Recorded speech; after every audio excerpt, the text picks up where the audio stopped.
On our newscast tonight, the latest anti-MERS efforts by Korea include ensuring people abide by safety protocols and advising medical workers to wear level D protective gear. Meanwhile, the nation received some encouraging feedback from the WHO on its battle against the virus. Hwang Kyo-ahn finally gets the nod to serve as the prime minister, and he wasted no time at all in taking on the reins of Korea's efforts against the viral outbreak. The U.S. Federal Reserve's key interest rate freeze was expected and will only have a limited impact on Korea's financial sector. That's according to the nation's financial officials. For the details on these stories and more, stay with us.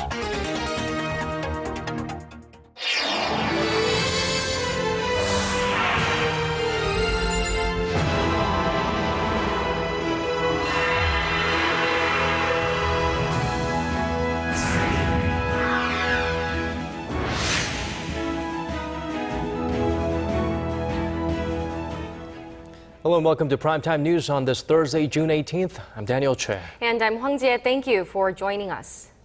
It's been roughly a month now since the MERS outbreak began. And the number of cases is still rising, but at a slower pace. And let's now go over to our Hwang Sung-hee standing by at the news centers. Hwang-hee, what's the latest? Good evening, guys. A month has gone by since the MERS virus first broke out in the nation, and the total number of confirmed cases now stands at 165. We had 3 new cases and 3 more deaths today, with 118 people still under treatment. More than 6,700 people are under quarantine, while nearly 4,500 others have been cleared of infection.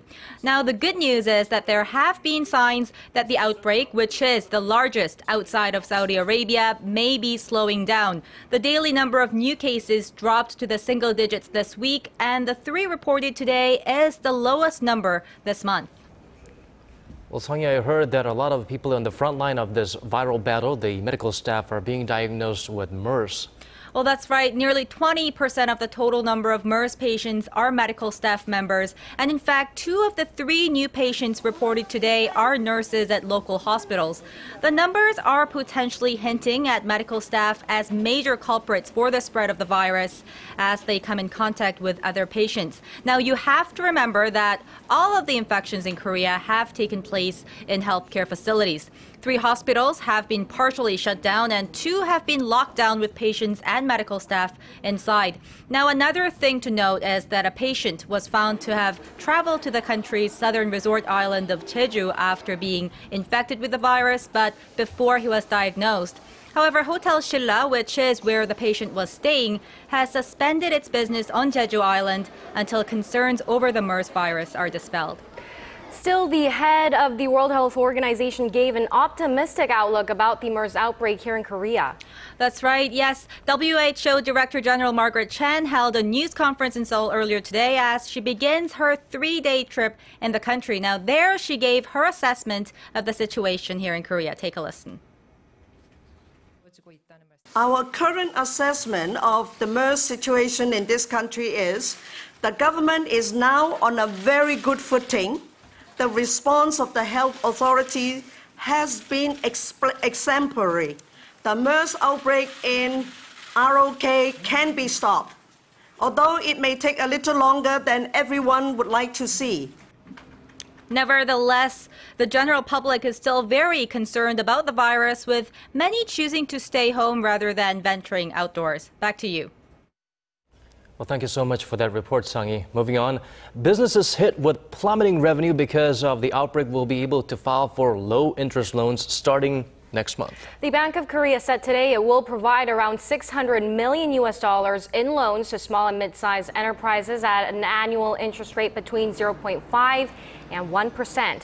Companies eligible for the loans include those in the tourism, medical, and education sectors. This follows the preemptive measure taken by the central bank last week when it cut its rate to an all-time low of 1.5%. With no end in sight to the MERS outbreak in Korea, the number of people under quarantine is keep on growing. Right, and that's why it's proving virtually impossible to keep tabs on everyone who has been given strict instructions to stay home. Our Han-daun reports on whether tougher measures need to be introduced to ensure they listen and abide by these orders. A middle-aged woman suspected of carrying the MERS virus is forcibly sent back home after being spotted walking on the streets. A man in his 30s, also a high-risk patient, is dragged off a tour boat he boarded in Incheon. Another suspected patient, who later tested positive for MERS, leaves an isolation ward and wanders around the hospital. As the struggle to contain the MERS outbreak goes on longer than most had expected, the authorities are having a hard time ensuring each suspected patient stays under quarantine. Currently, health officials send out postal notices and make phone calls to those believed to have had any kind of contact with MERS patients. They're ordered to stay at home or at designated medical facilities, depending on the degree of risk. Officials also informed them that if they break quarantine regulations, they'll be fined $2,700. But with the number of infections still ticking up, many are asking if the preventive measure is strong enough. A $2,700 fine is a bit weak as a tool to protect the lives and safety of the people, as well as the public interest. Some argue more pragmatic support that eases the inconvenience of staying home all day is needed to stop them venturing outside. I don't think the size of the fine is the problem. It's more important to come up with realistic measures to ensure they stick to the rules. More than 6,700 people are in quarantine across the nation, with the number growing fast. Experts say that one way or the other, it's time for the government to draw up more effective measures to tighten surveillance. 한다은 Arirang News. Over at the National Assembly, after days of tough negotiations and heated debates, Korean lawmakers have approved Hwang Kyo-ahn as prime minister. That's put an end to a nearly 2-month-long vacancy of the number 2 political office. Our Park Ji-won has more. The confirmation process wrapped up on Thursday morning with 156 votes in favor of Hwang Kyo-ahn, 120 against, and 2 invalidated. Before the vote was called, lawmakers from the 2 main rival parties took the opportunity to make one final appeal for their positions. It's not the role of the opposition parties to just blindly refuse the president's choice of personnel. We need a more fair and objective perspective for vetting the nominee. Today, I hope you cast a vote of yes, considering the nominee's capabilities and qualifications. Are you voting yes because Hwang Kyo-ahn is the right person to assume the post of Prime Minister? Or is it because the incumbent administration cannot find another alternative, and the political blow will be huge if he is voted down? The vote follows days of fierce debate over Hwang, centered around a string of allegations against him. On Thursday, opposition party lawmakers decided to set their objections to Hwang aside, end the debate, and participate in the vote.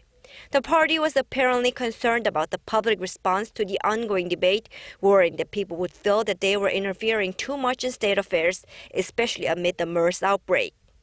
Opposition lawmakers are, however, planning to ask the new prime minister for an apology during the Assembly's 4-day interpellation session, which starts Friday. They also hope to resolve some of the remaining questions about the allegations against him. Park Ji-won, Arirang News.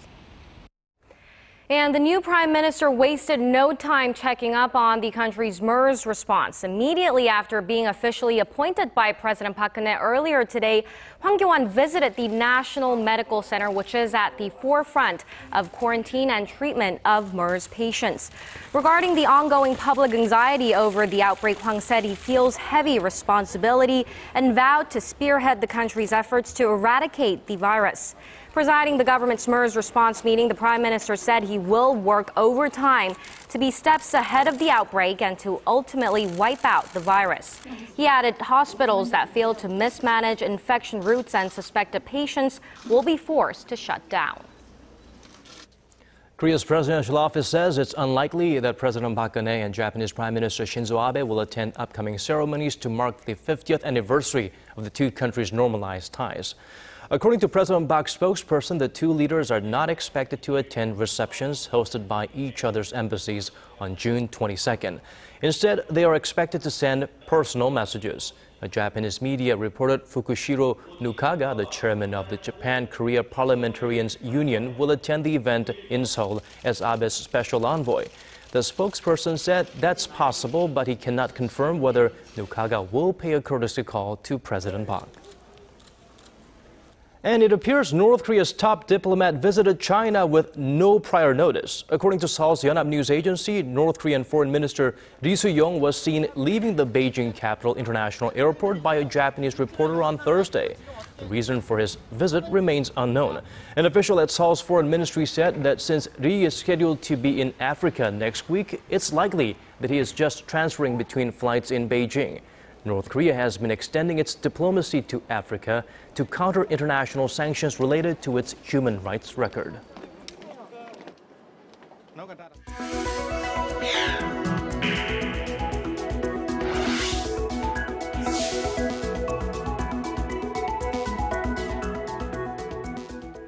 The U.S. Federal Reserve has signaled on a plan to boost its key rate later this year that will mark the first hike since 2006.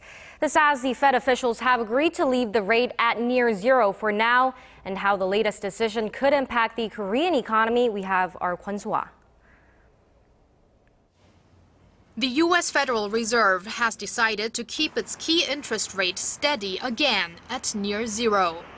But it did signal a possible rate hike, citing an improving economy that's on track to grow between 1.8% and 2% this year. The committee continues to judge that the first increase in the federal funds rate will be appropriate when it is seen further improvement in the labor market and is reasonably confident that inflation will move back to its 2% objective over the medium term. Fed Chairwoman Janet Yellen said no decision had been made about the exact timing of an increase, but analysts already have their expectations. But I'd still put the probability of them going in September at 60% or higher. In Korea, the news of Wednesday's freeze did not come as a big surprise, as it was similar to the country's market expectations. That's why local experts say it will have a limited impact on the financial sector in the short term, but that Korea will have to be prepared for the second half of the year. As Korea has cut its key interest rate, we could say we are moving on a different economic cycle than the US. Now, Korea's central bank will have to decide whether to follow a rise in global rates. The Korean government cautioned against the impact of higher U.S. interest rates, saying it could lead to some capital outflow, but that it would be a positive sign for local exporters. Kwon-soo-ah, Arirang News. In other news, the nation's financial regulator unveiled a set of measures that facilitate investment in internet-only banks, which are expected to be fully operational by next year. Our Kim Min-ji reports on how this new type of banks could open a new chapter in Korea's banking history. Going to the bank in person may soon be a thing of the past as the country plans to open banks that are fully online-based and not located in any physical building, namely internet-only banks. The nation's financial regulator unveiled a set of measures focused on lowering entry barriers and easing regulations for investment in this sector. We have decided to lower the minimum equity capital requirement for an internet-only bank to $45 million. That's half of what is required for a physical bank under current laws. Non-financial companies will also be able to hold up to a 50% stake in internet-only banks, as opposed to the current 4% ceiling. The introduction of this new type of bank is aimed at inducing a wide variety of big IT firms to the sector, such as Daum Kakao. The IT giant has already expressed interest. We welcome any partner with great potential and wish to work together. We hope that internet-only banks are launched as soon as possible. Internet-only banks will engage in same businesses as traditional banks, such as deposits and loans to foreign exchange transactions. The financial regulator says revisions to the current banking laws will be submitted to the National Assembly in September, and it expects to launch the first internet-only banks early next year.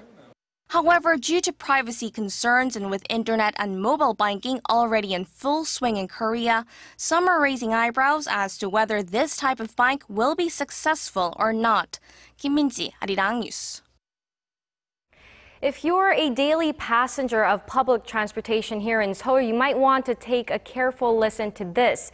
The Seoul Metropolitan Government said today that it will raise its subway and bus fares starting next Saturday. Subway fares will go up around 20 cents, while bus fares will rise by roughly 15 cents. The fare hike will only apply to tickets for adults, and the plan is part of the city's efforts to fight deflation. The last fare hike in Seoul was in February 2012. Now, military training using live ammunition comes with a lot of downsides, with injuries or deaths being the worst case scenario. And that's where MILES, or Multiple Integrated Laser Engagement System, comes in to ensure exercises to boost military capabilities can be carried out more efficiently and, most importantly, safely. And our Connie Kim jumped into the heat of the battle to experience this high-tech training system. It's a realistic battle simulation, minus the real bullets, and it's called MILES, short for Multiple Integrated Laser Engagement System. A training session is underway at the Korea Combat Training Center in Gangwon-do Province. MILES provides a tactical engagement simulation for direct fire force-on-force training using laser bullets that won't damage the eyes. The laser guns work just like real ones. When a soldier pulls a trigger and fires, the enemy is hit. This beeping sound tells me I was just attacked by an enemy combatant. This device attached to my military uniform shows me that I was shot on my left wrist and that I'm bleeding heavily. Knowing when and where I was shot helped me understand my combat capabilities and improve my weak points. The system logs how many times a soldier's gun is fired, how many times they've been hit, and where the soldier went. By looking at where the soldier was shot and by whom, we can analyze what improvements each individual can make. The training center brought the system to Korea in 2001, and since then it's been at the forefront of the method, with the most sophisticated MILES equipment available. The center holds simulation drills up to 18 times a year and aims to eventually bring in 8 battalions per session, or about 4,800 soldiers. Connie Kim, Arirang News, Gangwon.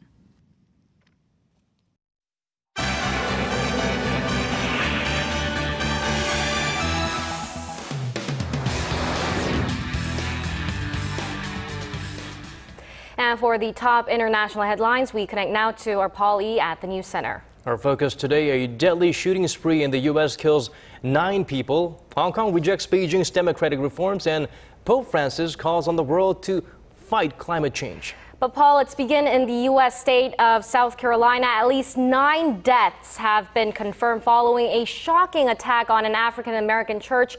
What's the latest update from the police? Well, authorities in the city of Charleston say they have launched a massive manhunt for the lone gunman who is still at large. He's been described as a Caucasian man in his early 20s, wearing casual clothing and also armed. The suspect attended a meeting at the Emmanuel AME Church on Wednesday night before shooting dead 8 people and injuring 2 others, one of whom died later in hospital. The surrounding area near the church was also evacuated due to a bomb threat reported after the shooting took place. Speaking to the press, Charleston's chief of police said they were investigating the attack as a hate crime.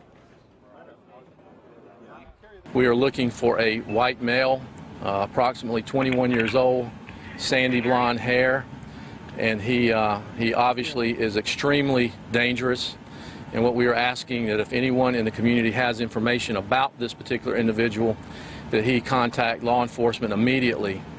We have all the resources that are available to us, not only locally, but from the state as well as federal agencies. The church is one of the largest and oldest black congregations in Southern America, dating back to 1816. The church's pastor, Clementa Pinckney, who also serves as the state senator, is reportedly among those killed. And shifting now to Hong Kong, pro-democracy lawmakers and protesters have welcomed a decision to veto electoral reforms backed by mainland China. Hong Kong's legislature voted against the political blueprint on Thursday that would allow Beijing to continue vetting candidates in future elections for the city's leader. Many of the lawmakers who voted no criticized the proposed reforms as undemocratic and urged the public to not give up on fighting for universal suffrage.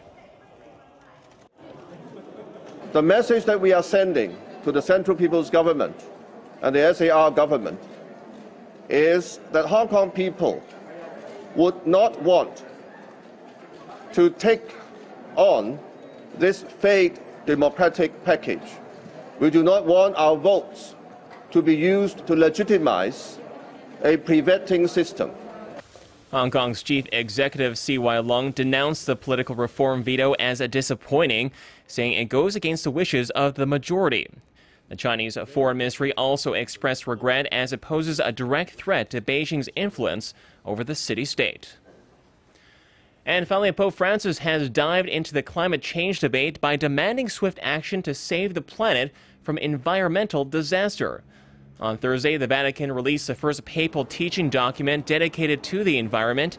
In it, the pontiff calls on rich countries to change what he called their throwaway consumer lifestyle and seek policies to curb global warming.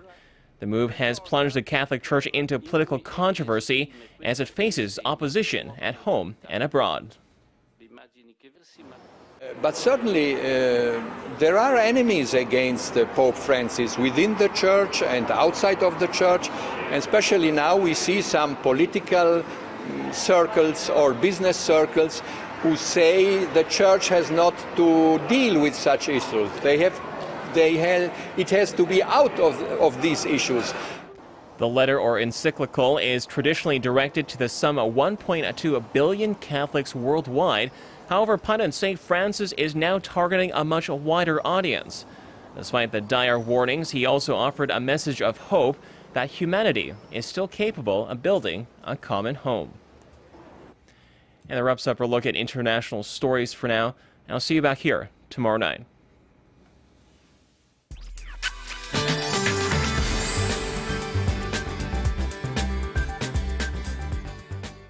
Although we are seeing sporadic showers these days, there are seemingly not enough to relieve the nation from the severe drought it is facing. And while the southern regions can expect to see monsoon rain as early as next week, the central regions will have to wait until July. And for tomorrow, there is another round of sudden showers in the forecast for the inland regions, with precipitation levels ranging between 5 to 30 millimeters, and there could be thunder and lightning coming along the way as well. And the chances of rain will continue to linger until the end of the weekend, with Saturday predicted to receive the most amount of rainfall, prompting temperatures to as low as 25 degrees here in the capital. So take the weather into account if you plan to go out this weekend. And tomorrow's temperature readings will be similar to a tad lower than today, so let's take a closer look. Seoul will rise to 30, and Daegu and Gwangju get up to 28 and 29, while Busan climbs up to 25. And on to other parts. It seems like Daejeon will see a high of 29, while Jeju and Dokdo peak at 24 and 22 respectively. Well, if you're in the inland regions, be sure to have a small umbrella handy before heading out tomorrow. That's all for Korea, and here's international weather for viewers around the world.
That brings us to the end of our newscast. Thank you for staying with us. I'm Hwang Kyo-ahn. And this has been Daniel Che. Do join us again at the same time tomorrow. Goodbye for now.